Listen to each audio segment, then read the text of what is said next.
Hello student. आज हम कर रहे हैं साल 2024 का बोर्ड आरबीएससी के क्वेश्चन को, जो आज साइंस का पेपर है वो लगा है। तो देखिए, हम इसका क्वेश्चन नंबर पहला देखते हैं। क्वेश्चन नंबर पहला है Fe plus H2O is equal to Fe3O4 H2। इसमें पूछ रहा है Fe का गुणांक क्या होगा, तो Fe का गुणांक क्या हो जाएगा, 3 हो जाएगा। अगला क्वेश्चन देखते हैं। अगला क्वेश्चन क्या है, क्वेश्चन नंबर 2 को देखते हैं। क्वेश्चन नंबर 2 बोल रहा है दही में उपस्थित अम्ल कौन सा है, तो दही में उपस्थित अम्ल कौन सा हो जाएगा, लैक्टिक अम्ल हो जाएगा। क्वेश्चन नंबर 3 देखते हैं। क्वेश्चन नंबर 3 है ऊष्मा का सबसे अच्छा चालक क्या है, तो ऊष्मा का सबसे अच्छा चालक क्या है, कॉपर है। अगला देखिए, अगला क्वेश्चन क्या है, यहाँ पर ऊष्मा का सबसे अच्छा चालक क्या हो जाएगा, कॉपर हो जाएगा। उसके बाद देखते हैं अगला क्वेश्चन क्या है, कीटोन में उपस्थित प्रकार्यात्मक समूह है, तो कीटोन को उपस्थित प्रकार्यात्मक समूह क्या हो जाएगा, व्यय हो जाएगा। अगला क्वेश्चन देखते हैं। उसके बाद है क्वेश्चन, मानव में हृदय मानव में हृदय एक तंत्र का भाग है जो संबंधित है, किससे संबंधित है, परिसंचरण से। पर्ण में छिद्रों के खुलने और बंद होने की क्रिया किसके द्वारा होती है, द्वार कोशिका के द्वारा होती है। अगला क्वेश्चन है, कौन सी अंतर्स्रावी ग्रंथि सभी अंगों में प्रेरित करती है, तो कौन सी करती है, पीयूष ग्रंथि करती है। अगला क्वेश्चन है हमारा, इसका आंसर क्या हो जाएगा, पीयूष ग्रंथि हो जाएगा।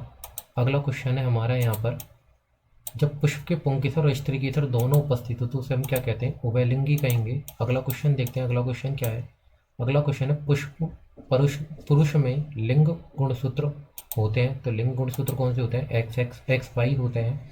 अगला क्वेश्चन पूछ रहा है, एक व्यक्ति समतल दर्पण से 3 मीटर दूरी पर है, तो व्यक्ति तथा उस प्रतिबिंब के बीच की दूरी क्या होगी, तो व्यक्ति और प्रतिबिंब की अगर हम बात करें तो क्या हो जाएगी, इसकी डबल हो जाएगी, 6 मीटर हो जाएगी। अगला है, प्रकाश के अपवर्तन की घटना में यदि साइन आई ए है और साइन आर बी है, तो इसका क्या हो जाएगा, म्यू बराबर ए बाई बी हो जाएगा। क्यों, साइन आई बटे साइन आर होता है, साइन आई का मान ए और साइन आर का मान बी, तो ए बटे बी हो जाएगा। चलिए अगला क्वेश्चन देखते हैं। अगला क्वेश्चन क्या है, अगला क्वेश्चन है, अग्रिम सूर्योदय और विलंब सूर्योदय का क्या कारण है, वायुमंडलीय अपवर्तन इसका कारण है। चलिए अगला क्वेश्चन देखते हैं। अगला क्वेश्चन क्या है, अगले क्वेश्चन में यहाँ पर आपसे एक प्रिज्म का त्रिभुजाकार प्रिज्म दे रखा है, जिसमें से आपसे पूछ रहा है यहाँ पर कि यहाँ पर विचलन कोण कौन सा है, तो यहाँ पर विचलन कोण कौन सा आ जाएगा, यहाँ पर विचलन कोण आपका कौन सा आ जाएगा, एक्स आ जाएगा। विचलन कोण कौन सा आ जाएगा, एक्स आ जाएगा, सही वाला आंसर। चलिए अगला क्वेश्चन देखते हैं। अगला क्वेश्चन क्या है हमारा, अगला क्वेश्चन है हमारा, विद्युत उपकरणों में भूसंपर्क तार का उपयोग किया जाता है, किस लिए किया जाता है, सुरक्षा के उपयोग किससे किया जाता है। अगला क्वेश्चन, धारावाही चालक के दक्षिण हस्त अंगुष्ठ के नियम से क्या दर्शाता है, दक्षिण हस्त अंगुष्ठ का नियम क्या दर्शाता है, ये दर्शाता है विद्युत धारा की दिशा या पृथ्वी के चुंबकीय क्षेत्र की दिशा। धारावाही चालक के दक्षिण हस्त अंगुष्ठ का नियम, जिसको राइट हैंड रूल कहते हैं। तो इससे हम पृथ्वी का चुंबकीय क्षेत्र तो नहीं निकालते, लेकिन चुंबकीय क्षेत्र की दिशा यहाँ से हम ज्ञात कर लेते, तो इससे हमें पता लग जाएगा इसका क्या आ जाएगा, चुंबकीय क्षेत्र की दिशा आ जाएगा। दूसरा, इससे हम विद्युत धारा की दिशा भी यहाँ पर ज्ञात कर लेते हैं, लेकिन जनरली हम किसके लिए काम में आता है, ये चुंबकीय क्षेत्र की दिशा ज्ञात करने। अगला देखते हैं। अगला क्वेश्चन क्या है हमारा, चलिए ये हमारे क्या थे, ऑब्जेक्टिव क्वेश्चन थे। आगे क्वेश्चनों को देखते हैं। आगे क्वेश्चन क्या है,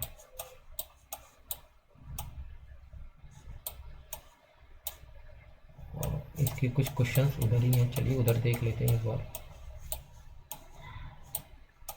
देखिए अगला क्वेश्चन है, रिक्त स्थानों की पूर्ति कीजिए। तो यहाँ पर रिक्त स्थानों की अगर पूर्ति की हम बात करें तो आपका पहला क्वेश्चन है, लेड नाइट्रेट में ऊष्मा वियोजन से प्राप्त कौन सी गैस होती है, तो यहाँ पर कौन सी हो जाएगी, लेड नाइट्रेट से NO2 हो जाएगी, नाइट्रोजन डाई ऑक्साइड कौन सी हो जाएगी, NO2 हो जाएगी। यहाँ पर कौन सी, नाइट्रोजन डाई ऑक्साइड हो जाएगी। अगला क्वेश्चन है, HCl के वियोजन से ऋणायन, तो HCl के वियोजन से अगर धनायन पूछता तो H प्लस, ऋणायन पूछा है तो क्या आ जाएगा, Cl माइनस हो जाएगा। अगला पूछ रहा है C3H8 में आबंधों की संख्या, तो आबंधों की संख्या क्या हो जाएगी, 10 हो जाएगी। चलिए आगे क्वेश्चन देखते हैं। आगे क्वेश्चन क्या बता रहे हैं हमें, आगे क्वेश्चन पूछ रहा है, कृत्रिम वृक्क नाइट्रोजनी अपशिष्ट उत्पादों से रुधिर द्वारा निकालने की एक युक्ति है, तो इस युक्ति को हम क्या कहते हैं, अपोहन निस्यंदन कहते हैं। कौन सी युक्ति है ये, इसको कहते हैं हम अपोहन निस्यंदन। चलिए देखते हैं इसको हम क्या कहेंगे, अपोहन निस्यंदन विधि कहते हैं। अगला क्वेश्चन, दो तंत्रिकाओं के मध्य खालिस्तान, तो खालिस्तान को हम क्या कहते हैं, इसका आंसर क्या आ जाएगा, सिनेप्स आ जाएगा। अगला क्वेश्चन है, प्रतिबिंब की ऊंचाई दे रखी है H डैश, बिंब की ऊंचाई, इसका अनुपात क्या होता है, इसका अनुपात को हम क्या बोलते हैं, आवर्धन बोलते हैं। अगला क्वेश्चन, दीर्घ दृष्टि रूप के निवारण में कौन सा उपयोग होता है, तो कौन सा उपयोग लेंस आता है, इसमें आ जाएगा उत्तल लेंस। चलिए अगला क्वेश्चन देखते हैं। अगला क्वेश्चन क्या है, सातवीं बात हमारा जो क्वेश्चन है वो है क्वेश्चन नंबर 3। चलिए क्वेश्चन नंबर 3 देखते हैं। क्वेश्चन नंबर 3 का हमसे यहाँ पर पहला क्वेश्चन पूछ रहा है, पीतल तथा तांबे के साथ मिश्रित धातु दूसरी धातु क्या है। तो पीतल अगर तांबे के साथ दूसरी धातु की बात करें तो दूसरी धातु हमारी कौन सी आ जाएगी, जस्ता आ जाएगी। दूसरी धातु हमारी कौन सी आ जाएगी, जस्ता आ जाएगी। चलिए देखते हैं इसको एक बार। दूसरी धातु हमारी कौन सी आ गई यहाँ पर आ गया आपका जस्ता। अगला क्वेश्चन पूछ रहा है, सल्फर ब्रोमीन आयोडीन में से चयनित द्रव अधातु का नाम करें तो द्रव अधातु कौन सी है, ब्रोमीन होती है। इसका नाम पूछा है आपसे IUPAC का, तो इसका नाम क्या हो जाएगा, इसका नाम हो जाएगा प्रोपाइन। इसका नाम क्या हो जाएगा, प्रोपाइन हो जाएगा। रीजन और गोंद की अगर पूछे तो कौन से भाग में पाए जाते हैं, तना वाले भाग में पाए जाते हैं। चलिए अगला क्वेश्चन देखते हैं। अगला क्वेश्चन क्या है हमारा यहाँ पर, अगला क्वेश्चन हमारा मस्तिष्क का कौन सा भाग रक्तदाब लार आना एवं वमन को नियंत्रित करता है। तो इसका अगर आंसर देखे तो इसका आंसर क्या हो जाएगा, इसका आंसर हो जाएगा मेडुला। ये कौन नियंत्रित करता है, रक्तदाब लार आना वमन क्रिया, ये सब हमारी क्या है, ऐच्छिक क्रियाएं, अनैच्छिक। ये अनैच्छिक क्रियाएं, अनैच्छिक क्रिया कौन नियंत्रित करता है, मेडुला। तो इसका आंसर क्या आ जाएगा, मेडुला आ जाएगा।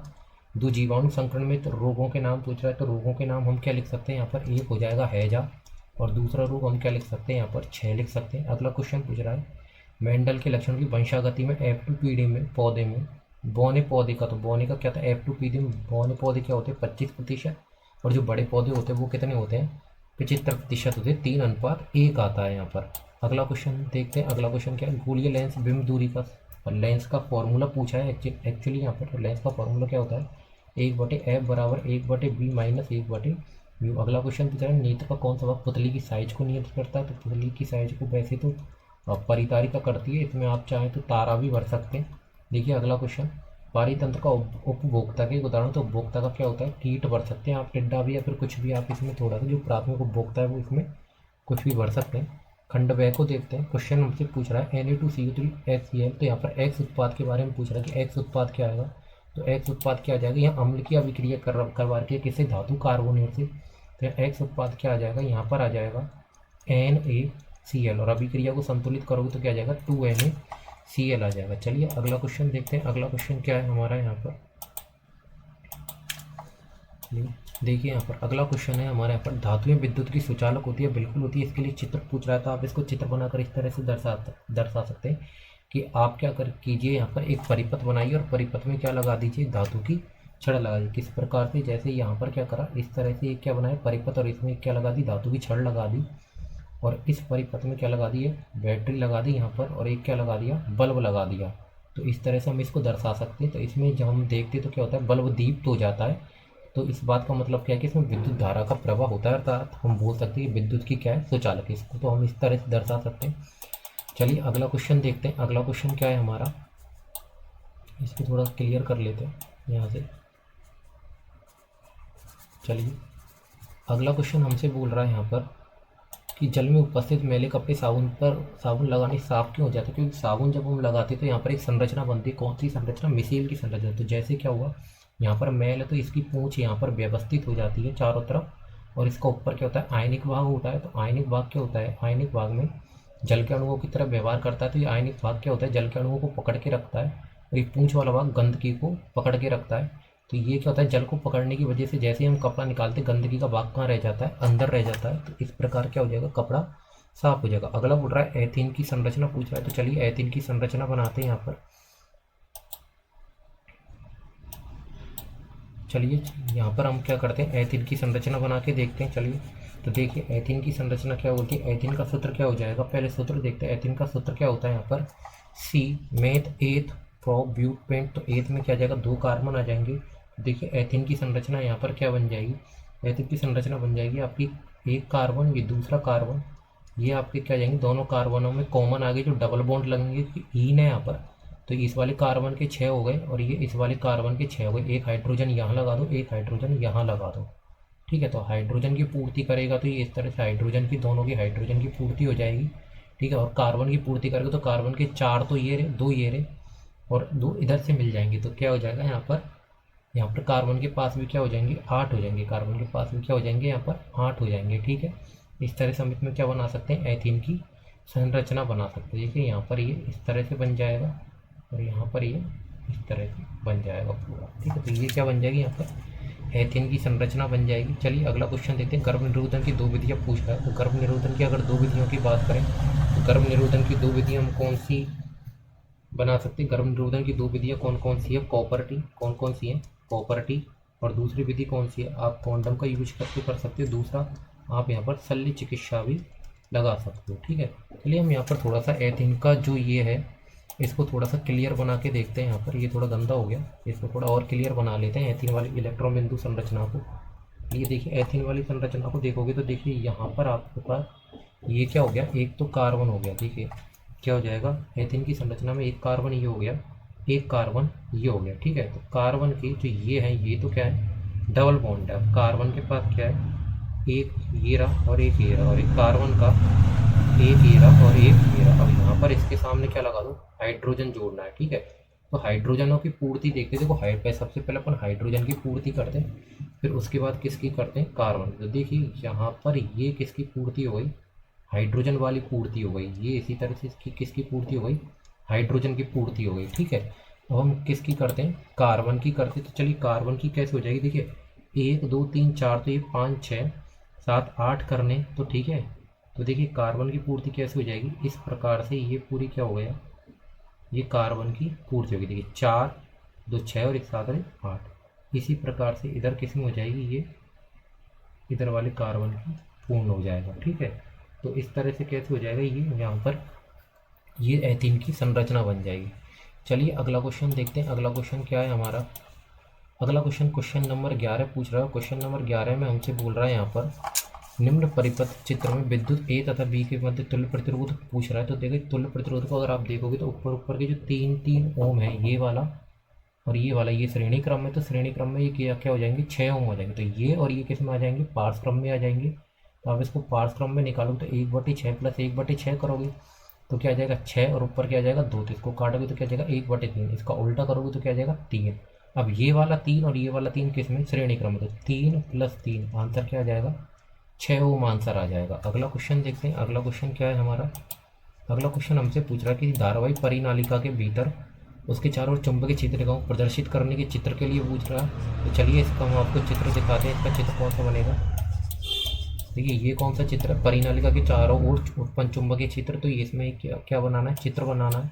इसके बाद का क्वेश्चन है छड़ चुंबक के चारों ओर। तो ये छड़ चुंबक के चारों ओर चुंबकीय क्षेत्र का क्वेश्चन जो है इसके बाद वाला ये उसका चित्र हो जाएगा। क्लियर है, चलिए आगे क्वेश्चन देखते हैं। देखिए छड़ चुंबक के चारों ओर, तो ये दोनों क्वेश्चन हो गए हमारे यहाँ पर कंप्लीट। अगला क्वेश्चन देखते हैं। कचरा निपटान की समस्या कम करने के 2 तरीके पूछ रहा है। तो कचरा निपटान की समस्या के अगर कम करने की अगर हम बात करें तो जर्नली हम यहाँ पर कोई भी तरीके लिख सकते हैं। जैसे सूखे कचरे को किसको, जैसे हम बोल सकते हैं यहाँ पर सूखे कचरे को और गीले कचरे को यहाँ पर हम अलग कर सकते हैं। दूसरा पहले हम क्या बोल सकते हैं, यहाँ पर सूखा कचरा और गीले कचरे को हम अलग करें। दूसरा जो गीला कचरा है हम बोल सकते हैं हमारे पास जो कार्बनिक कचरा है, ठीक है, इसको हम क्या बना सकते हैं, खाद बना सकते हैं। ठीक है, इसका हम वर्मी कंपोस्ट खाद भी बना सकते हैं। अगला क्वेश्चन है आहार श्रृंखला के विभिन्न पोषक स्तरों का वर्णन करना है। तो चलिए इस क्वेश्चन को भी देखते हैं हम, आहार श्रृंखला के विभिन्न पोषक स्तरों को। ये क्या है, तो आहार श्रृंखला के विभिन्न पोषक स्तर, ये प्रथम पोषक स्तर हो जाएगा, ये द्वितीय पोषक स्तर, ये तृतीय पोषक स्तर और ये चतुर्थ पोषक स्तर। ये इन सब की भाषाएं लिखी हुई है, स्वपोषीय, शाकाहारी, मांसाहारी। ठीक है, तो ये इन सब के एग्जाम्पल के सहित यहाँ पर प्रथम द्वितीय तृतीय और चतुर्थ पोषक स्तर लिखा हुआ है। चलिए अगला क्वेश्चन देखते हैं। हमारा अगला क्वेश्चन क्या है, अगला क्वेश्चन हमसे यहाँ पर पूछ रहा है प्लास्टर ऑफ पेरिस का रासायनिक सूत्र और जल मिलाने पर प्लास्टर ऑफ पेरिस क्यों कठोर हो जाता है, उपरोक्त का समीकरण देना। तो चलिए इसको करते हैं, इस क्वेश्चन को। यहाँ पर प्लास्टर ऑफ पेरिस के अगर रासायनिक सूत्र की बात करें तो रासायनिक सूत्र यहाँ पर क्या होता है, CaSO4.12H2O। ये रासायनिक सूत्र हो गया। इसमें क्या बोल रहा है कि आप क्या करो, जल मिला दो। तो 1 सही 1/2 आप मिला दोगे जल, तो आपके पास उत्पाद क्या बन जाएगा, CaSO4.2H2। और इसको हम क्या बोलते हैं, जिप्सम। इसमें पूछ रहा है कि ऐसा क्यों कठोर हो जाता है, क्योंकि इसमें हम जैसे जल के अणु बन मिलाते हैं तो इसकी क्या बन जाती है, क्रिस्टलीय संरचना बन जाती है। तो ये इसका क्वेश्चन था। चलिए अगला क्वेश्चन देखते हैं। अगला क्वेश्चन क्या है, अगला क्वेश्चन है हमारा अनैच्छिक क्रियाएं मस्तिष्क के कौन से भाग नियंत्रित करता है। तो अगर हम अनैच्छिक क्रियाओं की बात करें तो अनैच्छिक कौन नियंत्रित करेगा, हमारा अनैच्छिक क्रिया। हमारे पहले भी क्वेश्चन आया था, हमारे ये एक क्वेश्चन था। तो यहाँ पर इसका आंसर क्या आ जाएगा, मेडुला आ जाएगा। ठीक है, उदाहरण के लिए बताना, जैसे पलकों का झपकाना आप उदाहरण लिख सकते हैं, या फिर आप बोल सकते हो जो आपको उल्टी होती हैं, ठीक है, वो आपकी पाचन क्रिया है, ये इसका उदाहरण है। ठीक है, अगला क्वेश्चन है प्रसरण से स्रावित हार्मोन के नाम तथा कार्य बताइए। तो हार्मोन का नाम क्या है?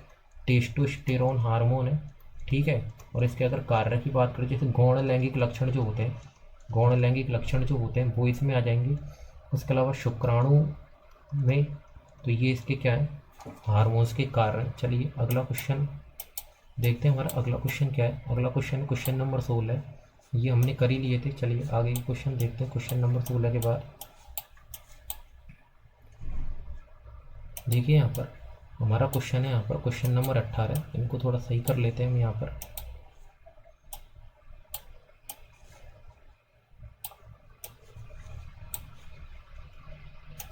थोड़ा समय दीजिएगा।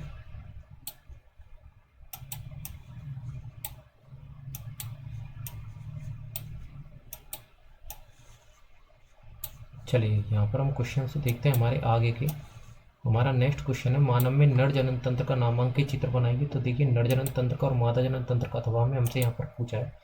तो देखिए नर जनन तंत्र का हम यहाँ पर चित्र देखते हैं।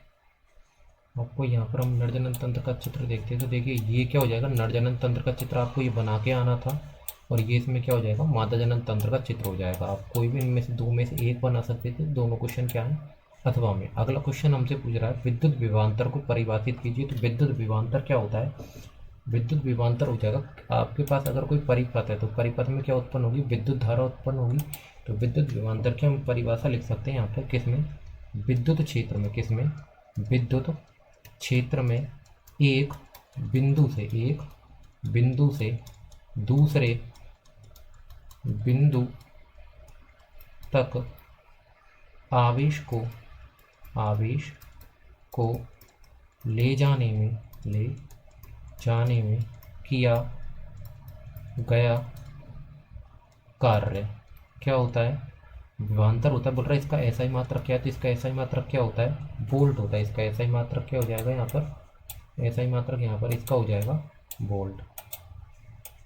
देखिए यहाँ पर इसका ऐसा ही मात्रक पूछ रहा है, तो ऐसा ही मात्रक इसका क्या हो जाएगा? यहाँ पर वोल्ट हो जाएगा। बोल रहा है ओम के नियम का यहाँ पर अच्छा वोल्ट हो गया। विद्युत विभवांतर और यंत्र भी पूछ रहा है, तो यंत्र आप जानते हैं यंत्र क्या हो जाएगा?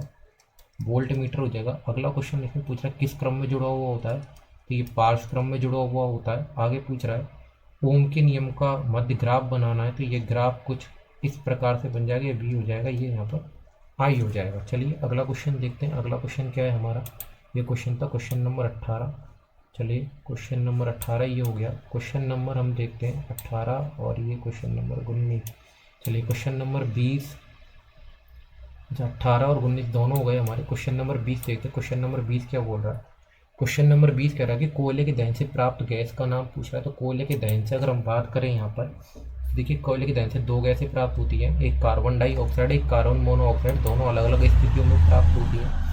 अगर यहाँ पर कार्बन डाइऑक्साइड प्राप्त हो रही है तो ये यहाँ पर कौन सा होगा? पूर्ण दहन होगा। और कार्बन मोनोऑक्साइड प्राप्त होगी तो अपूर्ण दहन।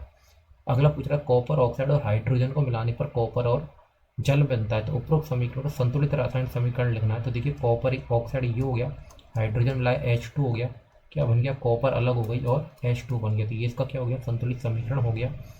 इसी क्वेश्चन में हमसे आगे और भी पूछ रहा है, देखते हैं आगे क्या पूछ रहा है। कॉपर ऑक्साइड के उपचयन के प्रदर्शन के लिए व्यवस्थित उपकरण का चित्र पूछा है। तो देखिए अगर हम चित्र की बात करें तो यहाँ पर हम एक नॉर्मली चित्र बना सकते हैं। कैसे कि अगर आप यहाँ पर इस तरह से बर्नर को दर्शा दें और इसके ऊपर एक आप पात्र रख दो और इसमें कॉपर को दर्शाएं, तो यहाँ पर आप ये वाला चित्र बना सकते हैं। दूसरा, एक परख नली लेकर परख नली में आप कॉपर को दर्शाते हुए नीचे से आप इसमें ऊष्मा दर्शा सकते हैं ना। आप चाहें तो इसको और थोड़ा व्यवस्थित बनाने के लिए परख नली को स्टैंड पर लगाकर फिर आप दर्शा सकते हैं। तो इस चित्र को आप 2-3 तरीके से बना सकते हैं। ये आपका क्या हो गया? क्वेश्चन नंबर 20 हो गया। चलिए क्वेश्चन नंबर 21 देखते हैं। क्वेश्चन नंबर 21 क्या है हमारा? क्वेश्चन नंबर 21 में पूछ रहा है प्रकाश संश्लेषण के प्रक्रम के दौरान घटित होने वाली घटनाओं को पूछ रहा है। तो प्रकाश संश्लेषण के दौरान कौन कौन सी घटनाएं घटित होती हैं? तो देखिए जैसे हमारे पास कार्बन डाइऑक्साइड होती है, इसका अपचयन हो जाता है किसमें? कार्बोहाइड्रेट में। किसमें हो जाता है? कार्बोहाइड्रेट में हो जाता है। पत्ती के अनुप्रस्थ काट, अच्छा इसमें थोड़ा और देख लेते हैं। H2 जो होता है ये किसमें वियोजित हो जाता है? H2 + O2 में। उसके अलावा देखें अगर हम यहाँ पर जो प्रकाश ऊर्जा होती है, कौन सी? प्रकाश ऊर्जा, वे किसमें परिवर्तित हो जाती है? रासायनिक ऊर्जा में परिवर्तित हो जाती है। अगला क्वेश्चन पूछ रहा है पत्ती के अनुप्रस्थ काट का चित्र बनाइए। तो यहाँ पर ही आपको वृत्ति के अनुप्रस्थ काट के चित्र में ये वाला चित्र बनाना था। ये चित्र क्या है, वृत्ति के अनुप्रस्थ काट का चित्र, आपकी किताब में दिए हुए चित्र हैं ये। चलिए अगला क्वेश्चन देखते हैं। हमारा अगला क्वेश्चन क्या है, क्वेश्चन नंबर 22, जो इसका लास्ट क्वेश्चन था। देखिए क्वेश्चन नंबर 22 में बोल रहा है गोलीय दर्पण किसे कहते हैं।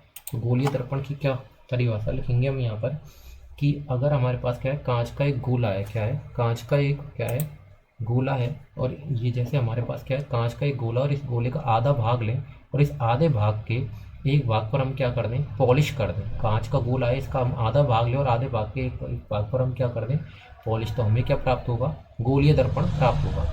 अगला क्वेश्चन की तरह गोलीय दर्पण के ध्रुव को परिभाषित कीजिए। तो आपको जो दर्पण प्राप्त हुआ है, इस गोलीय दर्पण के ध्रुव के केंद्र को हम क्या कहते हैं, गोलीय दर्पण के केंद्र को हम क्या कहते हैं, ध्रुव कहते हैं। अगला क्वेश्चन पूछ रहा है यदि लेंस की क्षमता 4 डायोप्टर है तो इसकी फोकस दूरी क्या हो जाएगी। तो इसका फॉर्मूला होता है P बराबर 1/f। पी का मान दे रखा है 4, तो 1/f हो जाएगा। इससे f बराबर क्या निकल के आ जाएगा, 1/4, मतलब 0.25 मीटर निकल के आ जाएगा। तो ये क्या था, हमारा क्वेश्चन नंबर 22 था। तो ये आज के पेपर के कुछ क्वेश्चन थे, ये पूरा इसका सॉल्यूशन था। उम्मीद करता हूँ आपको समझ में आया होगा, और मैं आशा करता हूँ कि आप सबके नंबर अच्छे आएंगे।